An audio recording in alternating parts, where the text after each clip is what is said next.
reproduksi, psikologi sosial, psikologi positif, dan cyberpsikologi. Kemudian jabatan sekarang diantaranya adalah Kepala Editor Jurnal Psikologi Universitas Gunadarma. Kemudian ada Bu Nurul Komariah, psikolog.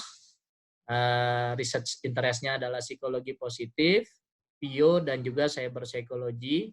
Sekarang menjabat diantaranya sebagai Sesprodi Magister Profesi Universitas Gunadarma. Kemudian yang keempat adalah Ibu Indah Mulyani. Research interest-nya adalah psikologi sosial, psikometrika, dan cyberpsikologi. Sekarang sebagai staf lembaga penelitian dan sekretaris Komite Etik Penelitian Universitas Gunadarma. Baik Bapak Ibu, itu kira-kira paparan yang dapat kami sampaikan. Selanjutnya kami serahkan kepada Bapak Ibu narasumber untuk menyampaikan paparannya. Mohon izin Ibu Karo SDM. Terima kasih Mas Adi. Monggo silahkan tim dari Gunadarma untuk menyampaikan hasilnya. Baik, terima kasih Ibu Maria, Pak Adi atas kesempatannya. Mohon izin saya untuk mengawali diskusi pagi ini. Ya, saya mewakili dari teman-teman. Terima kasih banyak atas kesempatan dan waktunya yang diberikan oleh kami untuk bisa memberikan paparan terkait dengan kegiatan yang sudah kami jalankan bersama tim Biro WSDM. Baik, sepertinya tadi Pak Adi sudah memberikan gambaran ya tentang apa yang sudah kami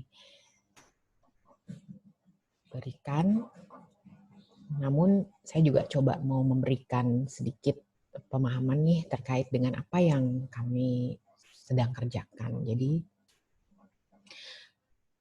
berdasarkan kajian-kajian literatur yang sudah kami pelajari dan kami temui, ternyata minat pegawai terhadap pekerjaan yang mereka kerjakan itu bisa membantu gitu ya, menjelaskan bagaimana perilaku dan perilaku atau kinerja dari si pegawai tersebut. Dan ternyata juga minat pegawai itu signifikan terhadap kinerja dan ketekunan pegawai di tempat kerja maupun di konteks sekolah. Sehingga hal inilah yang membuat kami merasa bahwa memang minat itu bisa membantu gitu ya, membantu untuk bisa meningkatkan kinerja dari pegawai tersebut. Sehingga untuk mendapatkan preferensi minat pegawai, BSN sendiri membutuhkan alat ukur minat yang khas, di mana alat ukur disusun berdasarkan kategori-kategori pekerjaan di BSN kan, BSSN, karena kita semua tahu bahwa pekerjaan-pekerjaan di BSSN itu juga memiliki karakteristik yang berbeda dari pekerjaan-pekerjaan lainnya. Next.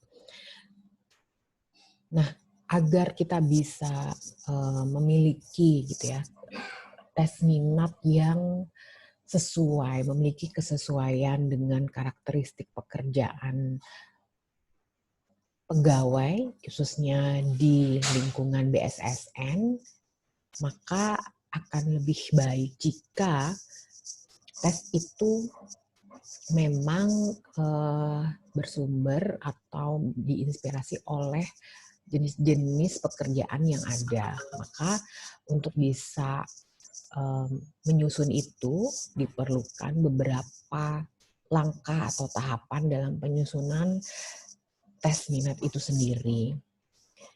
Jadi kami di sini melakukan beberapa step gitu ya, beberapa langkah. Yang pertama kami melakukan identifikasi tujuan alat ukur itu sendiri gitu ya, menetapkan konstruk yang ada, lalu setelah itu kami akan melakukan pembahasan mengenai domain ukur yang ingin kita ketahui seperti itu. Lalu setelah itu kita akan mengoperasionalkan aspek ya, dilihat dulu dari apa yang ingin diukur, lalu kita melihat indikator-indikator perilaku apa yang sekiranya bisa menentukan minat dari pegawai tersebut. Nah, setelah itu sebenarnya kita bisa melakukan langsung penyusunan skala dengan menggunakan blueprint yang ada. Nah, langkah yang kami ambil, kami menuliskan ulang ya butir pernyataan gitu ya, butir pernyataan yang kami biasanya ambil dari karakteristik pekerjaan di masing-masing bidang pekerjaan di BSSN. Perlu teman-teman ketahui, kegiatan kami ini sudah berlangsung 2 term ya. Jadi term pertama kami menyusun tes minat untuk 11 pekerjaan ya, 11 pekerjaan di BSSN, lalu ada 1 pekerjaan khusus yang dipisah gitu karena memang bidang cyber dan persandian ini memiliki karakteristik unit kompetensi yang cukup banyak gitu ya, sehingga memang tidak akan sulit untuk digabungkan. Nah, namun dalam proses penyusunannya sendiri ini memiliki langkah yang sama gitu ya. Jadi kami menuliskan item, kami menguji coba bahasa, kami mendiskusikannya dengan tim OSDM, lalu kami mencobakan butir pernyataan tersebut dan melakukan penyeleksian item dengan melakukan analisis dan melakukan validasi konstruk dan melakukan kompilasi final.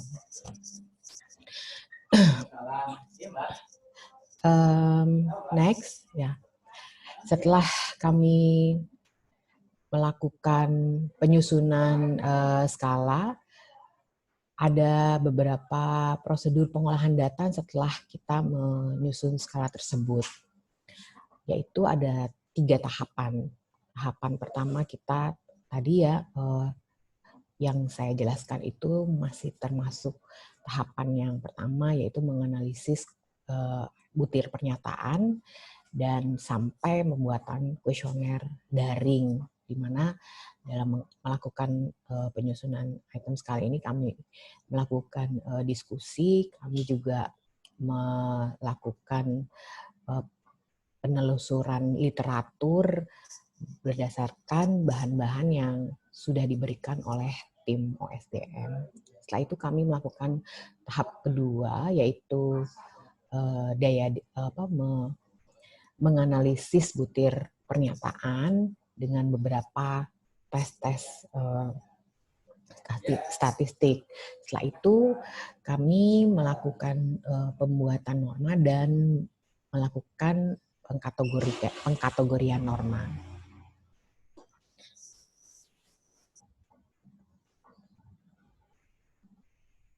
Baik, untuk yang skala bagian pertama, kami melakukan penyusunan tes minat itu berdasarkan klasifikasi pekerjaan umumnya yang dilakukan di BSSN, yaitu ya, next, di mana pekerjaan ini dilakukan oleh kami di bulan Oktober sampai dengan Desember 2020, di mana melibatkan 11 klasifikasi pekerjaan di BSSN, yaitu pendidikan, hukum, humas, organisasi dan SDM, umum, keuangan, perencanaan, penelitian, penyusunan kebijakan, keamanan siber, dan sistem informasi. Dan pengklasifikasian ini dilihat dari konstruk dari masing-masing klasifikasi pekerjaannya. Nah, ini bisa dilihat di sini contohnya pendidikan, ya, di mana dalam bidang pendidikan ini kegiatannya berkaitan dengan penelitian ilmiah, pengembangan konsep teori dan metode operasional, disiplin, ilmu khusus di bidang pendidikan, pengajaran, pelatihan, dan pendidikan. Dan item yang kami susun adalah contohnya menyusun materi pembelajaran atau modul pelatihan.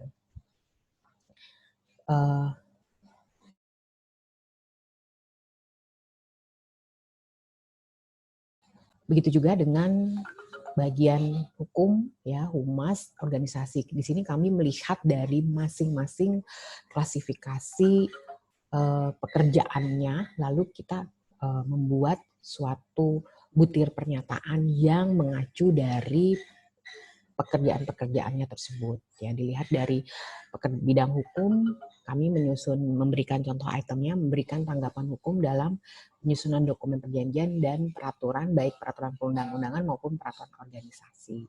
Di bagian bidang humas sendiri juga contoh itemnya menjalin kemitraan dengan media baik cetak maupun elektronik. Dan untuk organisasi dan SDM, itu contoh itemnya merencanakan dan melaksanakan program pengembangan kompetensi pegawai.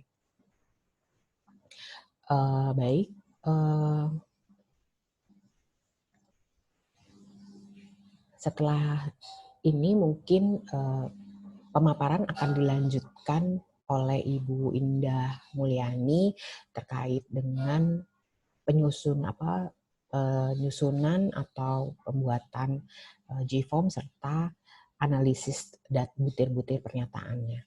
Baik, silakan Ibu Indah. Ya, terima kasih Ibu Inga Andriani.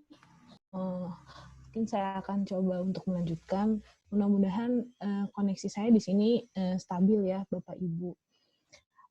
Selamat pagi, yang saya hormati Ibu Maria, Pak Eko, Mas Adi, dan juga rekan-rekan dari komunitas lainnya. Ya, jadi melanjutkan bahwa memang setelah menyusun item, gitu ya, item-item ini memang kami kembangkan dari konstruk yang memang sudah ada. Jadi 11 rumpun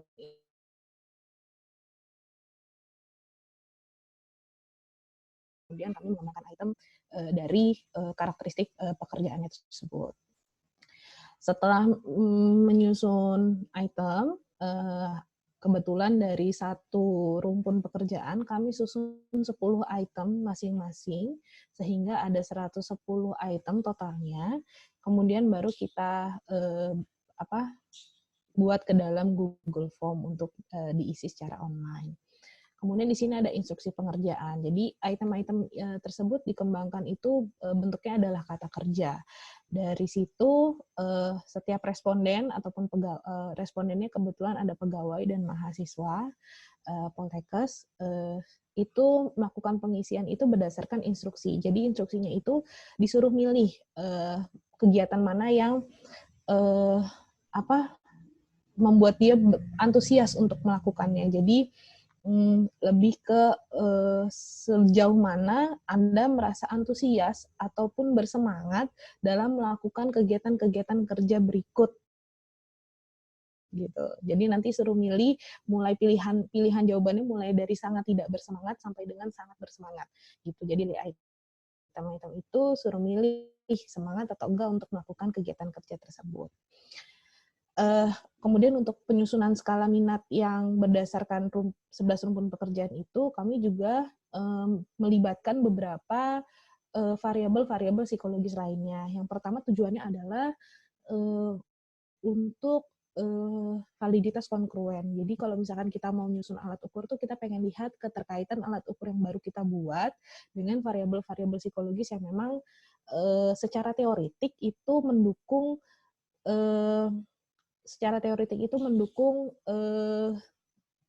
tentang minatnya gitu. Jadi di sini ada conscientiousness sama hardiness itu adalah trait atau kepribadian gitu ya, conscientious untuk menggambarkan perilaku kerja yang positif atau yang baik gitu. Jadi kinerja pegawai yang baik itu biasanya digambarkan dengan mereka yang punya kepribadian conscientious sama hardiness. Kemudian ada 5 kebutuhan, ini kita kembangkan dari ataupun berdasarkan alat ukur yang memang teori alat ukur yang sudah ada. Itu teorinya, kalau nggak salah Murray, itu ada alat ukur sebelum itu tentang EPPS. Nah, kemudian kami mengembangkan sendiri beberapa kebutuhan di mana ini juga bisa menggambarkan kalau korelasi dengan skala minat ini bisa menggambarkan bahwa si pegawai ini misalkan ketika dia punya need of order yang tinggi, jadi kebutuhan akan keteraturan yang tinggi, itu biasanya lebih punya korelasi yang positif dengan minat kerja ataupun rumpun kerja yang mana gitu. Kalau korelasinya paling tinggi itu biasanya nanti paling kebutuhannya nanti ketika di penjelasan ataupun interpretasi dari hasil gitu. Jadi tambahan alat ukur ini juga membantu dalam nanti menginterpretasikan hasil skor dari tes minat yang sudah disusun. Bedanya kalau untuk alat ukur yang variabel psikologis lain ini, instruksi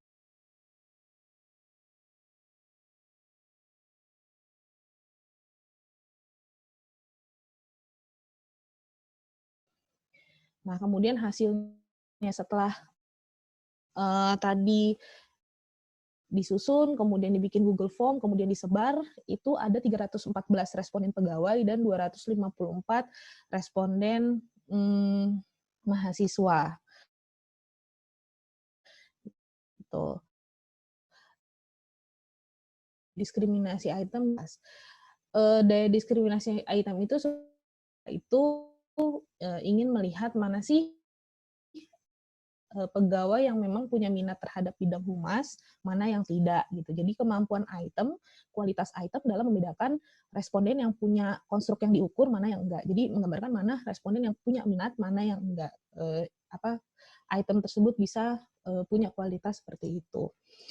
Kalau secara teori biasanya kalau lebih dari 0,25 itu sudah bagus. Nah, hasil analisis menunjukkan bahwa baik di responden pegawai maupun di responden mahasiswa ini nilainya itu di atas 0,25 semua. Itu berkisar dari 0,5 sampai 0,8 untuk pegawai dan 0,3 sampai dengan 0,7. Kemudian kalau reliabilitas itu kita pengen lihat alat ukur ini cukup konsisten nggak sih untuk mengukur di waktu yang berbeda dengan responden yang sama, itu kira-kira kalau kita ukur lagi hasilnya tetap menggambarkan yang sama nggak sih? Misalkan kalau pegawai A diukur hari itu atau bidang pekerjaan hukum, maka next-nya nanti kalau diukur sama juga nggak sih, misalkan gitu. Jadi konsistensi hasil pengukuran itu biasanya kalau secara teoritis di atas 0,7 sudah bagus. Maka di sini hasilnya alat ukur cukup reliable karena keduanya menghasilkan 0,9 ataupun mendekati sempurna. Setelah uji reliabilitas, kita uji validitas untuk melihat apakah item-item yang kita susun itu sudah sesuai atau belum dengan konstruk ataupun 11 rumpun yang tadi digambarkan. Yang pertama ada 3 cara untuk melihat validitas. Kita pakai ketiga-tiganya. Yang pertama validitas isi, itu kita pakai face validity sama validitas logik. Jadi seperti yang tadi Bu Inge sampaikan, dibantu sama tim OSDM untuk melihat apakah ada yang salah ketik, ada yang typo, kemudian mungkin kalimatnya ada yang rancu gitu, sehingga itu bisa motif. Kemudian untuk validitas konstruk pakai analisis faktor. Jadi untuk melihat untuk melihat kesesuaian item-item itu dalam menjelaskan konstruk yang ingin diukur dengan bantuan analisis statistik. Dan yang terakhir, validitas kongruen yang tadi dikaitkan dengan beberapa variabel psikologis lainnya yang sudah disusun ataupun juga disebarkan. Nah, ini hasil dari validitas konstruk. Jadi kita pakai analisis faktor, biasanya yang bagus itu secara teoretik di atas 0,4. Jadi setiap item dalam alat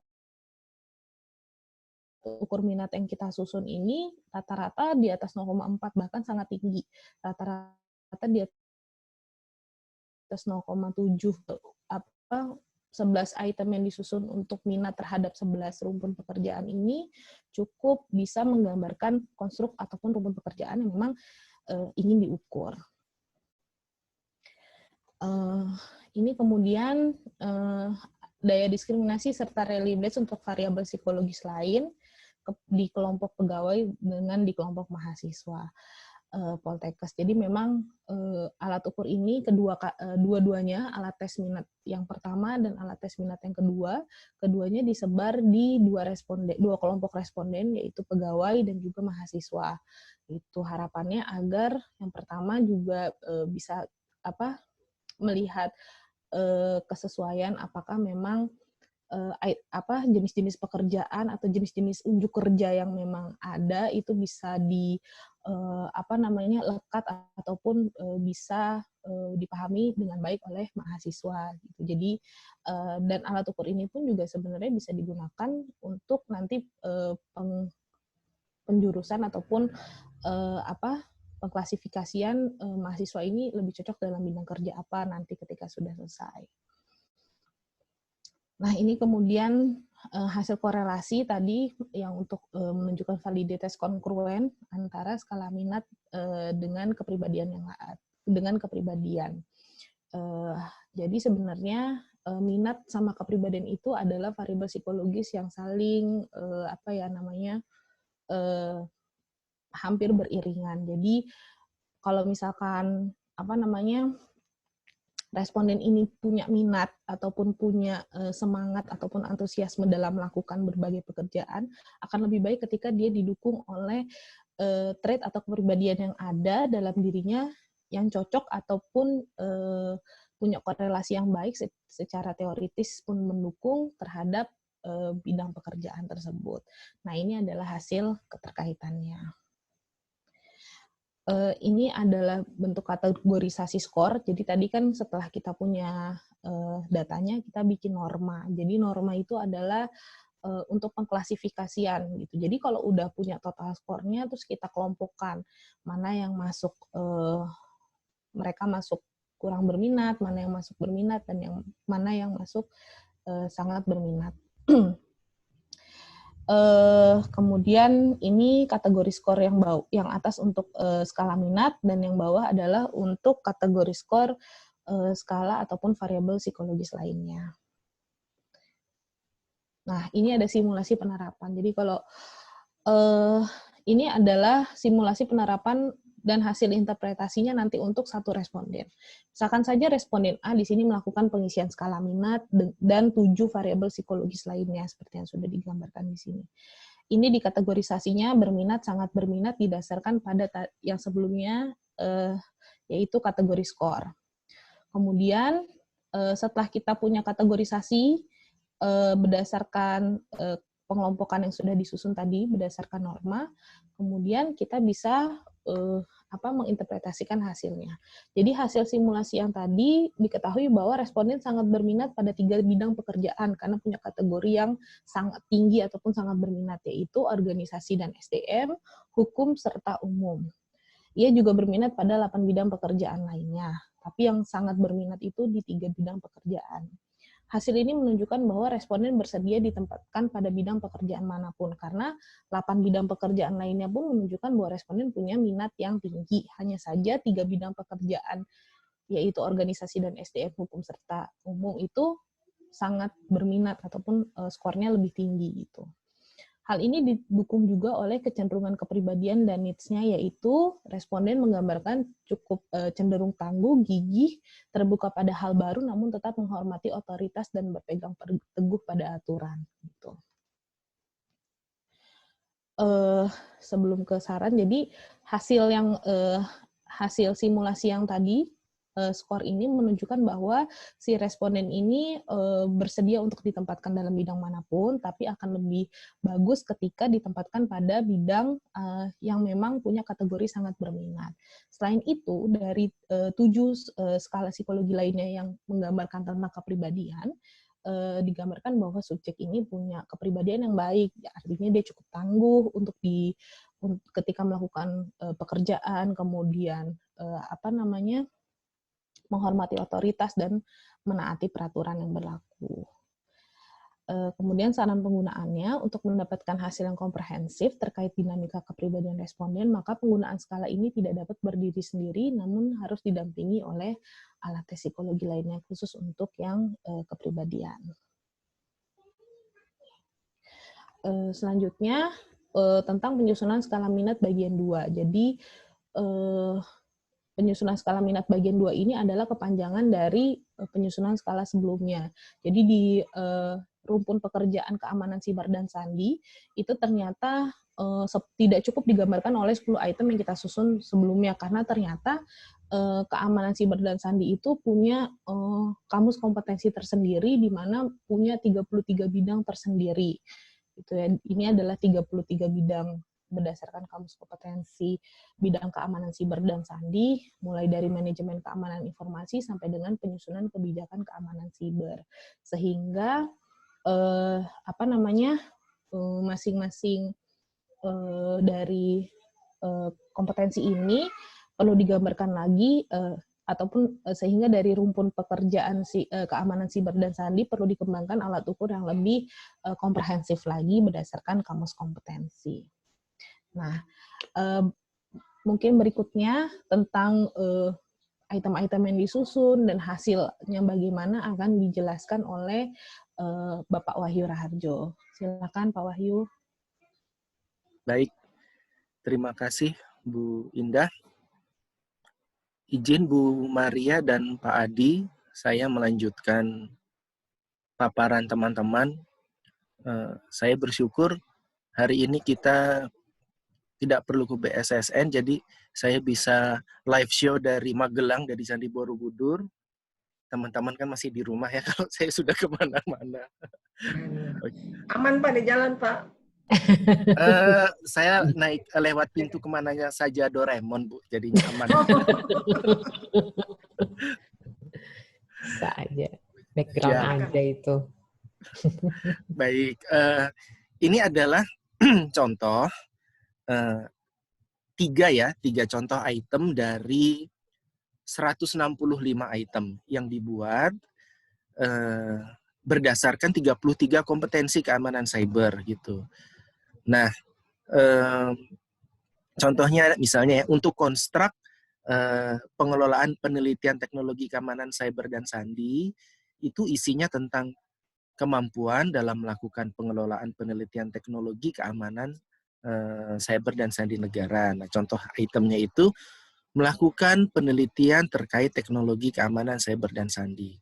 Untuk setiap kompetensi, itemnya ada 5, ya. Makanya 33 kali 5 itu 165, jadi kami itu kemarin menyusun 165 item. Sebetulnya sih yang ideal itu untuk setiap indikator itu jangan satu item gitu ya. Tetapi kemarin tuh kami mikir, wah kalau lebih dari satu item, misalnya 2 aja, itu kan nanti bisa jadi 330 item gitu kan. Makin banyak item yang dibutuhkan, makin banyak lagi total itemnya gitu. Jadi kami berusaha fokus, yang penting satu dulu deh gitu ya. Selama itemnya bagus, hasilnya juga akan bagus, misalnya kayak gitu ya. Jadi ini adalah contoh 3 item dari 165 item yang ada. Berikutnya Bu Indah.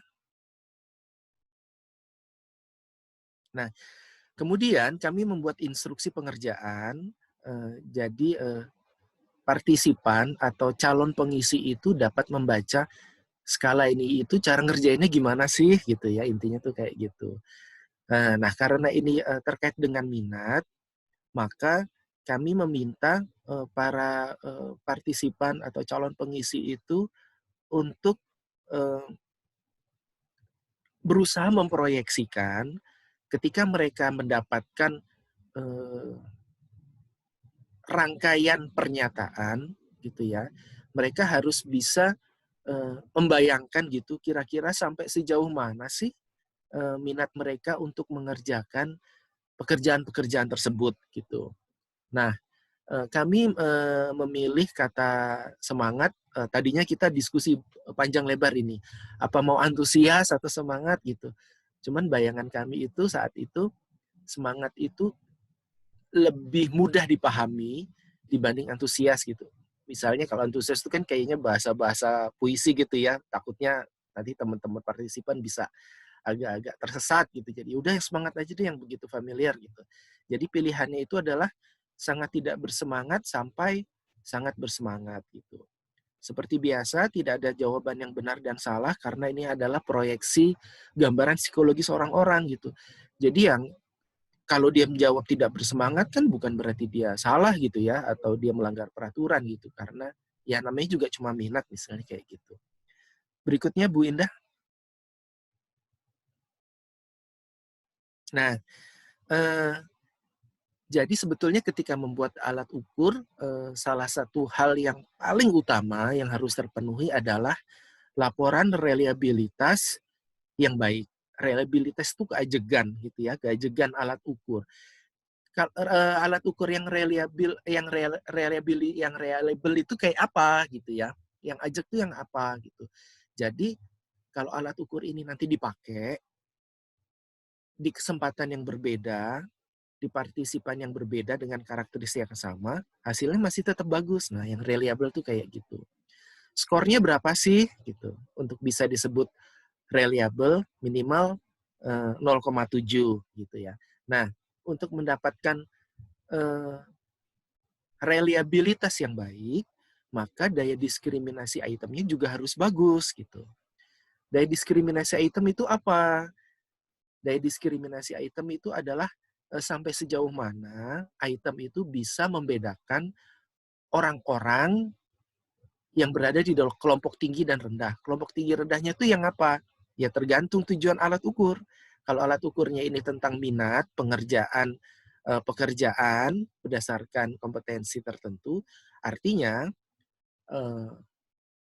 item-item yang diskriminan di dalam skala ini adalah item-item yang bisa membedakan karyawan-karyawan yang punya minat tinggi atau yang nggak punya minat gitu ya dalam mengerjakan beberapa pekerjaan gitu. Nah, daya diskriminasi itu yang bagus 0,25 walaupun standar yang betul-betul itu adalah 0,3 gitu. Nah, di sini kemarin kami dan teman-teman PSN diwakili oleh Pak Adi itu ada dua kelompok ya. Kelompok responden pegawai sebanyak 231 orang dan responden mahasiswa sebanyak 95 orang. Nah, hasilnya tuh bagus gitu ya. Jadi semua item itu mampu membedakan individu-individu mana saja yang kira-kira itu punya minat atau enggak sih mengerjakan item-item, mengerjakan pekerjaan-pekerjaan tertentu gitu. Sebagai konsekuensinya, karena daya diskriminasi itemnya bagus, maka skor reliabilitasnya juga bagus. Yang tadi saya bilang skor reliabilitas itu yang paling minimal itu 0,7. 0,7 itu udah minimal deh, karena berarti sisanya, kalau bahasa hitung-hitungannya itu berarti 0,3 itu variansi error gitu kan, itu besar sekali. Nah ini tuh cuma sedikit kan, berarti yang responden pegawai misalnya 0,995 itu kan dia cuma menyisihkan sedikit kemungkinan error pengisian gitu. Kemudian yang responden mahasiswa itu 0,990. Ini dianggap mendekati sempurna karena mendekati skor 1. Nah, kalau di ilmu sosial, skor 1 itu nyaris bahkan tidak mungkin untuk bisa dicapai. Kenapa? Karena ilmu sosial itu kan, terutama di psikologi, itu kan memproyeksikan keadaan psikologis dari masing-masing orang. dan setiap orang itu beda-beda gitu ya. Misalnya kalau dalam bahasa yang sederhana aja, kita ditanya, saya suka makan bakso gitu. Saya bisa aja jawab sangat sesuai, tapi mungkin teman-teman yang lain jawabnya sesuai atau tidak sesuai gitu. Jadi beda-beda gitu. Apalagi kalau kita ditanya misalnya tentang hal-hal yang lebih psikologis lagi gitu. Tentu hal ini berbeda kalau ilmu-ilmu yang pasti gitu ya, ilmu eksak gitu. 1 ditambah 1, ya jawabannya 2. Di berbagai macam belahan dunia manapun, jawabannya 2. Sehingga tidak ada varians. Varians itu perbedaan ya. Tidak ada perbedaan jawaban gitu. Makanya skor 1 bisa dicapai. Tetapi kalau di ilmu sosial tidak. Jadi yang bagus itu adalah mendekati 1 gitu. Dan ini alat ukur ini berhasil mencapai tahapan itu gitu. Demikian Bu Indah, silahkan dilanjutkan. Nah, ada 2 tipe validitas yang dikerjakan. Yang pertama adalah face validity. Jadi kami kemarin berusaha screening dulu, item-itemnya udah benar belum nih penulisannya, ada typo nggak, ada salah ketik nggak. Dan itu dilakukan di bagian awal ketika kita membuat penulisan struktur kalimat, termasuk ketika sudah diubah ke dalam Google Form gitu ya. Jadi dibaca lagi ada persoalan greetings bagian awal, isian identitas diri, kemudian petunjuk pengerjaannya sudah betul belum, maksudnya gimana gitu kan. Kemudian item-item ditulis seperti apa, pilihan jawabannya sudah betul belum, dan itu memang harus di screening berkali-kali supaya tidak ada yang miss. Jadi jangan sampai teman-teman yang mengisi itu memproyeksikan sesuatu yang salah bukan karena dia secara psikologi seperti itu, tetapi karena salah baca soal, soalnya salah, penunjuknya nggak lengkap. Ya, kurang lebih seperti itu untuk validitas isi. Nah, berikutnya adalah validitas konstruk. Nah, validitas konstruk ini biasanya dilakukan oleh banyak peneliti untuk betul-betul mengetahui sebetulnya sampai sejauh mana ya item-item yang dibuat itu menggambarkan rumpun-rumpun atau domain-domain dari teori asalnya gitu. Nah, kalau kami biasanya kalau pakai validitas konstruk itu harus siap stres, siap pusing gitu ya, karena nanti data di lapangan itu akan ngacak-ngacak konstruk aslinya gitu loh. Jadi harusnya misalnya apa, nanti hasilnya apa gitu nanti. Nah, ini nanti akan saya tunjukkan hasilnya seperti apa. Lanjutkan Bu Indah, silahkan. Nah, awalnya kita strict dulu. Ada 33, masing-masing ada 5 item. Nah, kita cek ini loading faktornya untuk masing-masing 5 item di setiap kompetensinya gitu. Dan itu memang hasilnya bagus-bagus semua gitu ya. Reliabilitasnya aja sudah bagus, dan diskriminasi itemnya sudah bagus, loading faktornya juga pasti sudah bagus. Jadi kalau kita strict pada konstruk, memang tidak ada masalah gitu ya, tidak ada masalah. Berikutnya Bu Indah. Ya, nah kemudian kami kemarin sempat bicara sama Mas Adi, kita pakai analisis konstruk ya untuk tahu, untuk memberikan apa ya, gambaran, minimal gambaran buat pihak BSSN bagaimana sih teman-teman karyawan, teman-teman mahasiswa itu merefleksikan minat mereka terhadap pekerjaan-pekerjaan dengan kompetensi-kompetensi yang memang sudah ada di BSSN gitu loh. Nah, ini hasilnya menarik. Kita punya 33 faktor gitu ya. Kemudian kita biarkan statistik itu ngeran gitu ya, sesuai dengan bagaimana partisipan itu memproyeksikan minat mereka terhadap deretan pekerjaan-pekerjaan itu gitu. Nah, ternyata aslinya partisipan di bawah itu, di lapangan itu cuma memproyeksikan sebanyak 11 faktor. Teorinya 33, tapi cuma ada 11 gitu ya. Faktor pertama itu yang paling banyak itemnya gitu. Makin lama makin sedikit. Faktor ke-11 itu cuma ada satu item.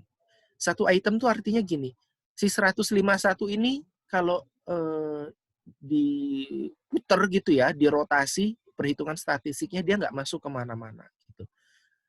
Juga ada beberapa item yang ketika dicek, dia bisa ada di faktor 1 dan 2 misalnya.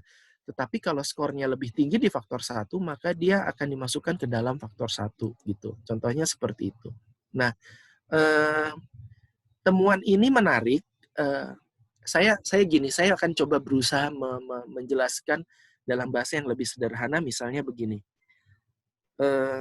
Apa yang contoh yang enaknya? Masak kali ya. Kalau masak kan itu dibayanginnya enak gitu. Misalnya rumpun konstruk besarnya adalah memasak masakan rumahan misalnya kayak gitu. Jadi ada bikin nasi goreng misalnya, ada bikin tumis kangkung gitu ya, ada bikin telur dadar misalnya kayak gitu. Mumpung saya belum sarapan nih, jadi saya semangat ngasih contoh makan, contoh masak. Nah, kalau kita breakdown masing-masing bikin nasi goreng itu kan ada step-stepnya, ada ngapain-ngapainnya. Nah, ngapain-ngapainnya itu adalah indikator gitu loh. Ada indikator dari si konstruk gitu. Kemudian bikin tumis kangkung juga sama, misalnya menyiangi si kangkungnya, nguleknya, terus menumisnya gitu ya di penggorengan misalnya kayak gitu. Bikin omelet juga misalnya, atau telur dadar lah, omelet itu bahasa Inggris banget. Misalnya kayak begitu. Nah, secara konstruk seperti itulah gitu loh. Nah, fakta di lapangan gitu ya, ternyata banyak orang ini lebih senang di tahapan-tahapan tertentu gitu. Misalnya, ternyata apapun pekerjaan, apapun masakannya, mereka itu lebih senang ketika menggoreng di penggorengan gitu misalnya. Jadi nanti ketika menumis si kangkung, kemudian ketika menggoreng nasi goreng, ketika menggoreng telur dadar di penggorengan, itu dikelompokin dalam satu rumpun yang sama, padahal pekerjaannya beda-beda. Nah, kurang lebih kayak gitu gambarannya, gitu loh. Jadi bisa dilanjutkan dulu Bu Imul, Bu Indah.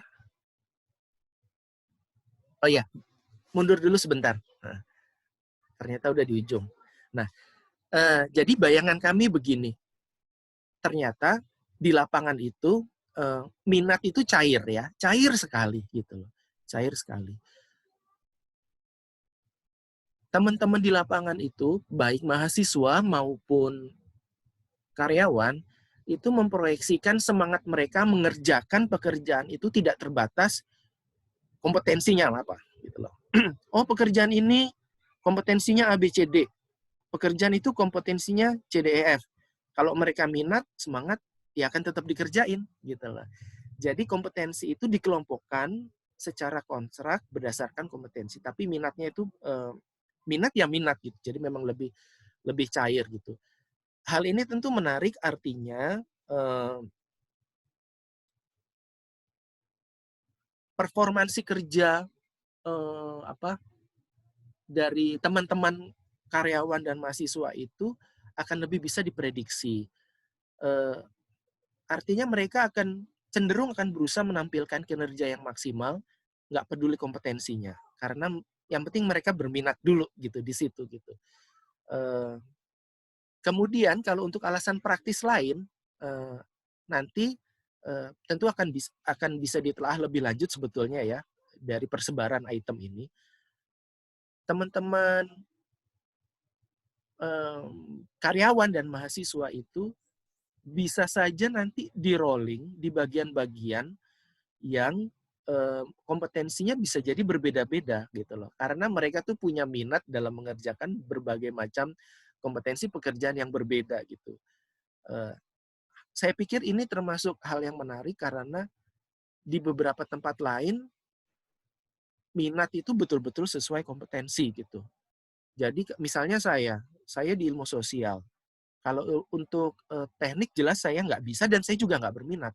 Jadi saya nggak bisa ditaruh di pekerjaan-pekerjaan yang based on-nya pekerjaan-pekerjaan teknik itu. Tetapi di temuan ini nggak seperti itu gitu loh. Jadi nanti teman-teman itu chance-nya untuk di rolling di banyak tempat itu besar karena minat mereka itu menyebar di berbagai kompetensi pekerjaan-pekerjaan yang ada. Demikian dari saya, Bu Indah. Berikutnya.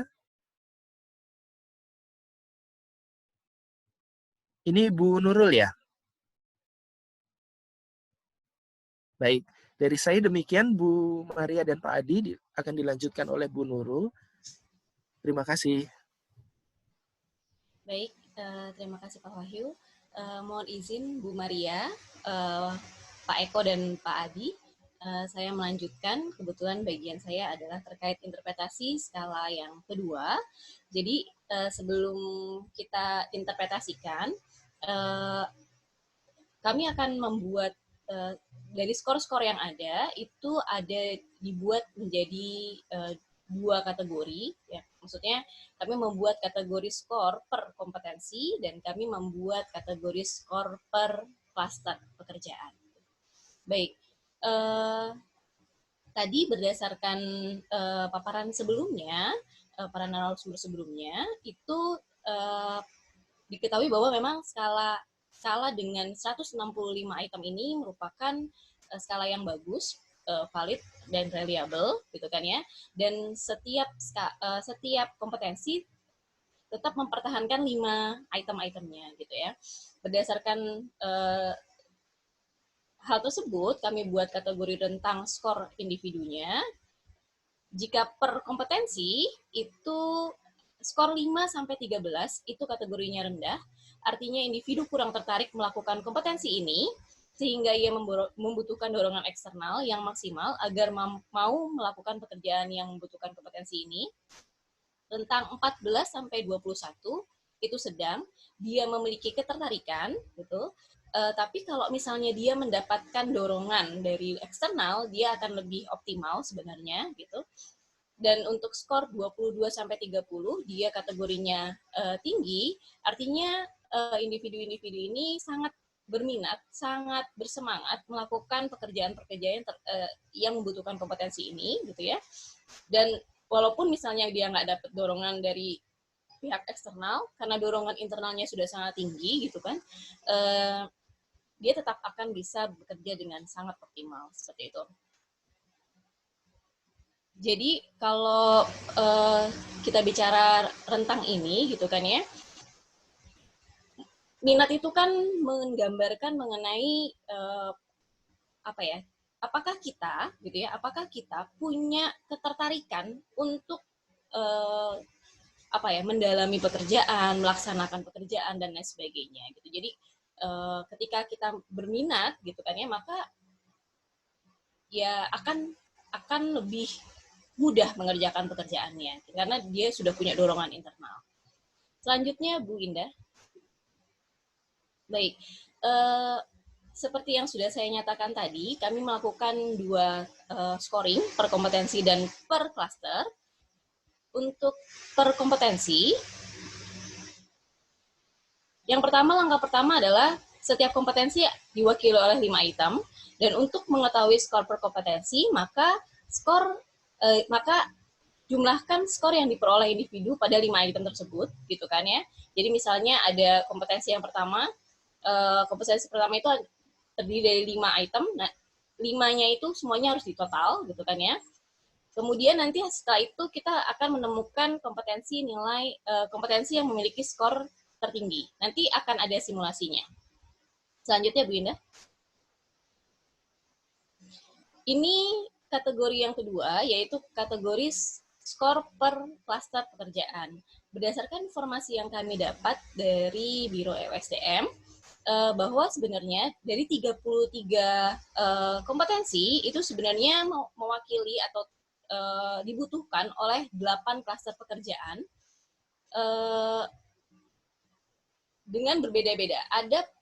Ada dari 8 tadi, ada 7 klaster pekerjaan yang membutuhkan 6 kompetensi, ada 1 klaster pekerjaan yang membutuhkan 7 kompetensi.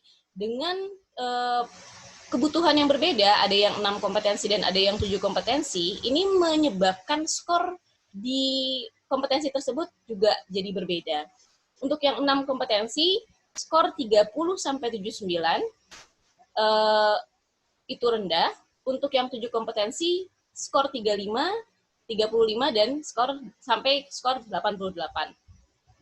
Artinya, individu yang rendah ini, gitu kan ya, artinya minatnya yang rendah gitu ya maksudnya, individu ini tidak terlalu berminat dan bersemangat jika berada dalam situasi di mana dirinya harus bersentuhan atau bekerja dengan pekerjaan-pekerjaan dengan kompetensi yang telah disyaratkan oleh BSSN. Rasa enggan tampak dari kekurangmauan individu belajar dan memahami pekerjaan yang dimaksud, kurang merasa nyaman atau suka saat terlibat, serta menampilkan perilaku kurang antusias dalam keterlibatan atau pengerjaan-pengerjaan tersebut. Pada kategori ini, ada kemungkinan individu tidak akan maksimal dalam menampilkan performa bekerja, dikarenakan kurang antusias dan bersemangat dalam bekerja terkait kompetensi pekerjaan itu sendiri. Dari sini saya akan menekankan sedikit bahwa gini, minat itu kita bicara tentang tadi ketertarikan, bukan apakah dia bisa melakukan pekerjaan tersebut atau tidak gitu. Jadi bisa jadi individu yang dengan skor rendah sebenarnya dia bisa melakukan pekerjaan tersebut, tetapi karena dia kurang berminat sehingga dia kurang berusaha gitu. Misalnya ada pekerjaan menghitung, dia bisa menghitung, tapi dia kalau ngerjain kerjaan hitungan itu ya nggak semangat gitu loh, males gitu loh. Nah, seperti itu. Kan akan lebih baik ketika dia punya kemampuan plus dia punya minat, sehingga mencapai keoptimalan itu lebih sangat mudah, seperti itu. Selanjutnya Bu Indah.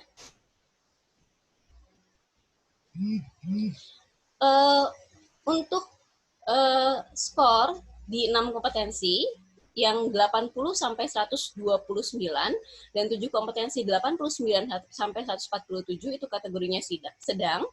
Artinya individu akan tampil mengerjakan pekerjaan-pekerjaan kompetensi yang telah disyaratkan, namun performansi individu terbatas pada kewajiban yang telah digariskan. Ada beberapa bagian dari pekerjaan yang memang mendorong antusiasme individu dalam mengerjakan, dan ada pula bagian-bagian lain dari pekerjaan yang pada dasarnya tidak memunculkan rasa semangat bagi individu untuk menyelesaikannya. Pada kelompok ini, individu dapat mengerjakan tugas dengan baik, namun tidak menjadi maksimal. Kalau yang ini, individunya gambarannya adalah dia tertarik gitu kan ya, tapi secukupnya gitu loh. Jadi dia tetap bisa tertarik gitu ya, tadi menghitung ya, tapi sesuai misalnya kalau dikasih tugas untuk mengerjakan soal hitungan 10 soal ya, dia hanya mengerjakan 10 soal seperti itu. Jadi secukupnya. Selanjutnya, Bu Indah, untuk 6 kompetensi skor 130 sampai 180 itu tinggi, sedangkan 7 kompetensi itu 148 sampai 123 itu tinggi. Artinya, individu memiliki minat yang besar dalam mengerjakan pekerjaan-pekerjaan dengan kompetensi tertentu yang telah ditetapkan oleh BSSN. Sikap positif dan minat individu terlihat dalam aspek kognitif, di mana individu berusaha memahami pekerjaan yang akan dilakukan, kemudian di aspek afektif, di mana individu menyukai dan merasa nyaman saat terlibat dalam pekerjaan tersebut. Dan yang ketiga adalah aspek motorik, di mana individu melakukan pekerjaan secara penuh sukarela. Intinya, individu mampu menampilkan semangat dan antusiasme dalam proses mencari tahu, belajar, dan melakukan pekerjaan-pekerjaan tersebut. Pada kategori ini, individu dapat secara lebih maksimal mengerjakan pekerjaan karena dia suka gitu kan ya, bersemangat dan antusias terhadap pekerjaan ini sendiri. Jadi kalau individu dengan kategori ini sebenarnya dia nggak perlu kita kasih dorongan eksternal lagi, dia sudah automatically bekerja dengan optimal karena dia suka, seperti itu. Sama seperti tadi contohnya adalah tentang hitung-hitungan gitu kan ya, individu yang suka hitung-hitungan nggak kita kasih PR aja, dia udah, mana ada kerjaan hitung-hitungan nggak, gitu, misalnya seperti itu. Selanjutnya, ini panduan scoring per klasternya, masukkan skor per kompetensi pada Excel interpretasi, Excel scoring ya. Pilihlah nanti 3 klaster pekerjaan yang paling diminati berdasarkan kategori tertinggi. Jika ada lebih dari 1 klaster yang memiliki kategori yang sama, maka ambillah klaster yang memiliki rata tertinggi. Tidak disarankan untuk menempatkan karyawan di klaster pekerjaan tertentu jika kategorinya rendah, gitu ya. Jadi ini sebenarnya rendah, yaitu kategori yang pertama tadi. Jadi dia memang kurang bersemangat. Bisa jadi dia bisa, tapi karena kurang bersemangat, ya akhirnya untuk mengerjakan dia harus kita dorong-dorong terus. Selanjutnya, Bu Indah.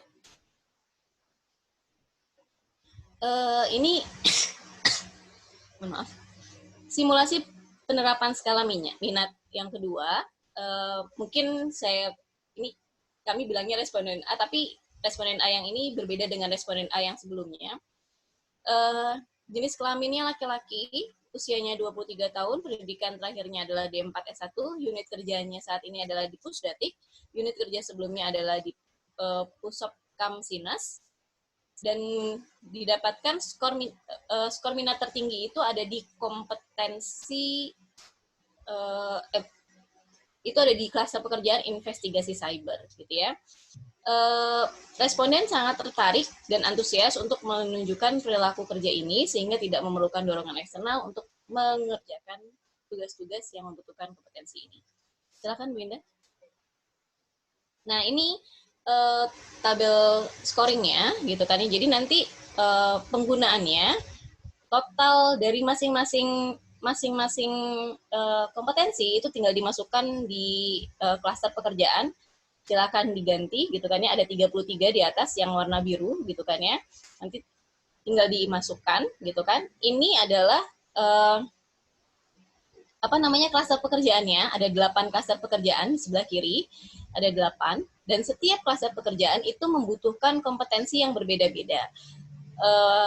Contohnya adalah klaster nomor 1, identifikasi dan deteksi, itu membutuhkan 6, yaitu kompetensi 1, 2, 3, 4, 5, 6, gitu kan ya. Sedangkan proteksi itu membutuhkan kompetensi 1, 2, 3, terus kemudian 6, 7, 8. Ya, dan lain sebagainya. Jadi ini sudah disesuaikan, gitu kan ya. Jadi nanti Biro SDM hanya tinggal input, nanti akan keluar. Jadi kategorinya, ini seperti yang ada di panduan scoring tadi, ketika kategorinya sama semua, maka yang Bapak Ibu harus lihat adalah min-nya atau reratanya. Rerata mana yang paling tinggi? Nah, dari sini terlihat bahwa rerata yang paling tinggi adalah investigasi forensik digital. Sehingga responden A ini, dia memang paling tertarik atau di antara yang lain, di antara klaster yang lain, paling tertarik di investigasi forensik digital. Atau pilihan yang lain mungkin juga bisa ditaruh di identifikasi dan deteksi, dan atau sertifikat elektronik. Interpretasi secara keseluruhan, karyawan A cukup tertarik dan berminat mengerjakan pekerjaan pada bidang investigasi forensik digital, identifikasi dan deteksi, serta sertifikat elektronik. Artinya, karyawan A akan tampil mengerjakan pekerjaan-pekerjaan di bidang ini dengan baik, gitu kan ya, maksudnya karena dia tertarik, namun performansi individu terbatas hanya pada kewajiban yang telah digariskan, karena tadi di kategori sedang ya semuanya. Terus kemudian ada beberapa pekerjaan dari yang memang mendorong antusiasme, ada juga bagian-bagian pekerjaan yang lain yang pada dasarnya tidak memunculkan rasa semangat bagi individu, namun dia tetap bisa melakukan pekerjaan dengan baik. Selanjutnya, untuk saran penggunaan, lagi-lagi kami memberikan saran penggunaan bahwa penggunaan tes minat ini tidak dapat berdiri sendiri, namun harus didampingi oleh alat tes psikologis lainnya. Hal ini disebabkan tes minat hanya dapat mengetahui antusiasme karyawan jika dihadapkan pada pekerjaan-pekerjaan tertentu bukan mengukur seberapa mampu dan cakap ia mengerjakan pekerjaan tersebut. Jadi misalnya adalah apakah dia tertarik dengan persoalan hitungan gitu, bisa jadi dia sangat tertarik, bisa jadi dia sangat suka, tapi persoalan apakah hitungannya nanti benar atau salah itu persoalan yang berbeda yang harus diukur oleh konstruk yang berbeda seperti itu. Karena memang lagi-lagi tujuannya dari penelitian ini dan kegiatan ini adalah menyusun tes minat. Seperti itu, Bu Indah. Baik, terima kasih Bapak Ibu atas atensinya. Semoga Bapak Ibu bisa paham seperti itu. Terima kasih.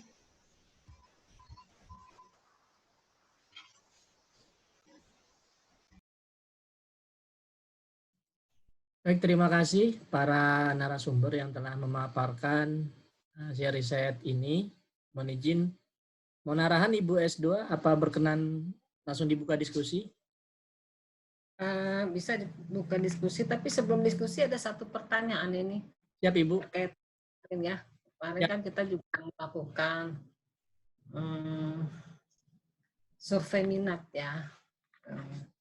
Nah, ternyata di sana ada yang nilai-nilainya tuh rata sama gitu.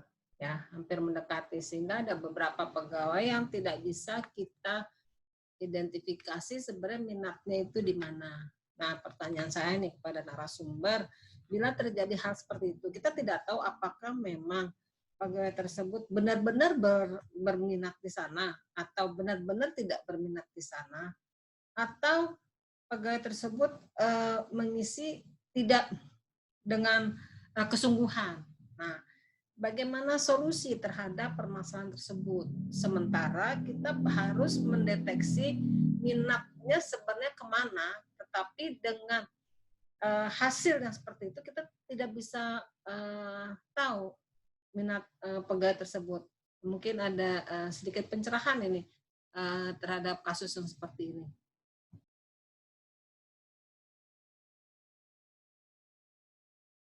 Saya coba bantu jawab dulu Bu Maria, nanti mungkin Bu Indah dan teman-teman lain bisa membantu. Nanti minta tolong bisa dicek skornya Bu. Teman-teman di BSSN pasti punya norma. Nah, minatnya itu kan sedang.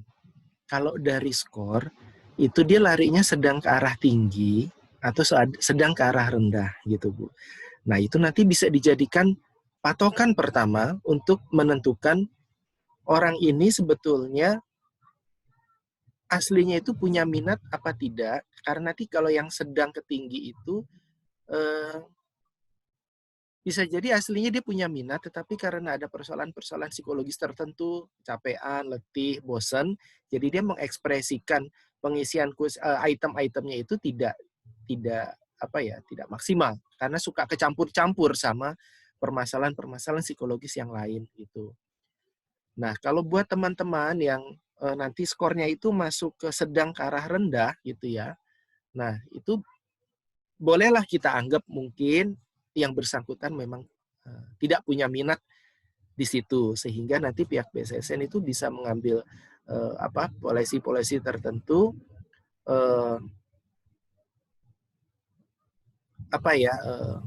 terutama untuk yang bisa diambil adalah yang sedang ke tinggi gitu.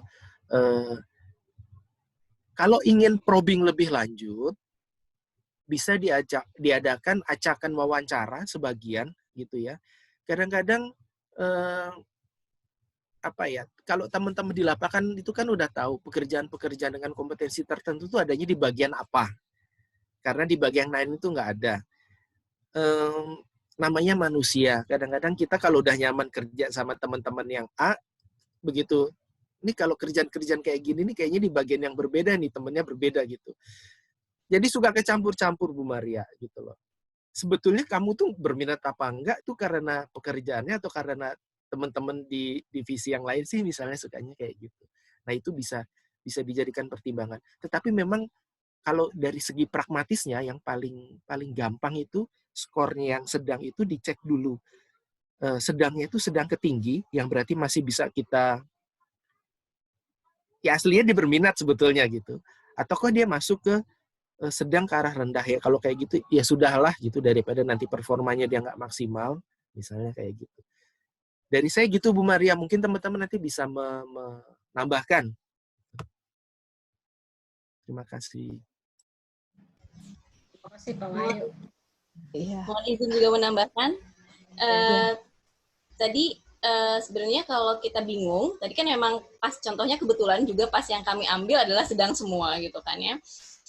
Itu dilihat selanjutnya adalah dari min-nya, dari nilai ratanya gitu kan. Rata mana yang paling tinggi yang menunjukkan dia memang paling berminat. Jadi walaupun sama-sama sedang, tapi dibandingkan sedang yang lain, dia memang punya minat yang lebih sedikit lebih sedikit lebih tinggi dibandingkan dengan kategori sedang yang lain gitu. Jadi itu juga bisa Bu gitu. Jadi itu bisa diterapkan.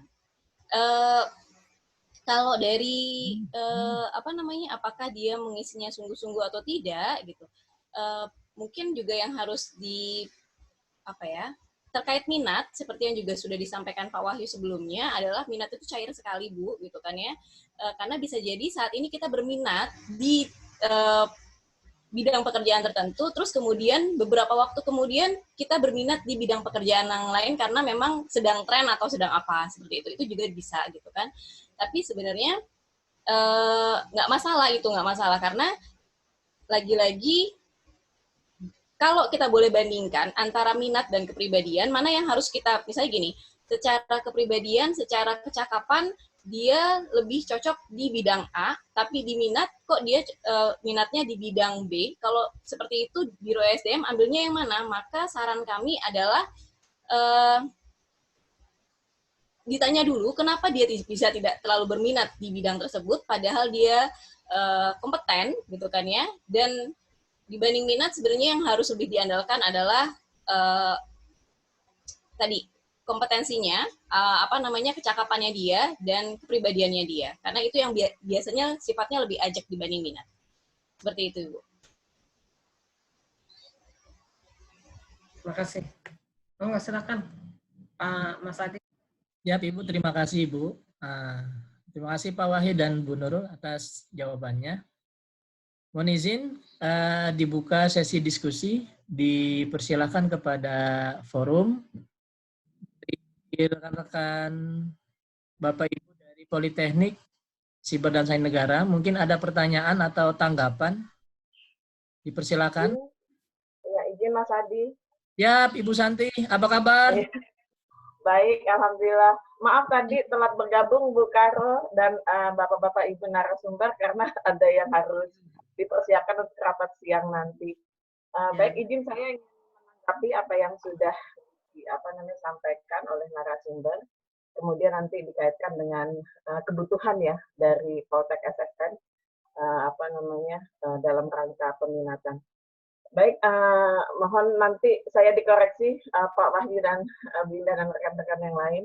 Kalau yang saya tangkap dari tools yang sudah dibuat dan kemudian sudah diuji cobakan ya Pak ya ke beberapa responden dari pegawai BSSN, yang saya tangkap tool yang dibuat itu lebih pada pengukuran apakah pegawai yang sudah bekerja ya Pak ya di suatu environment tertentu, dia menghadapi bidang-bidang tugas tertentu, itu memiliki minat terhadap apa yang dia geluti begitu. Dan kalaupun ada di titik-titik mana minat itu menguat dan di titik mana minat itu melemah begitu ya Pak ya.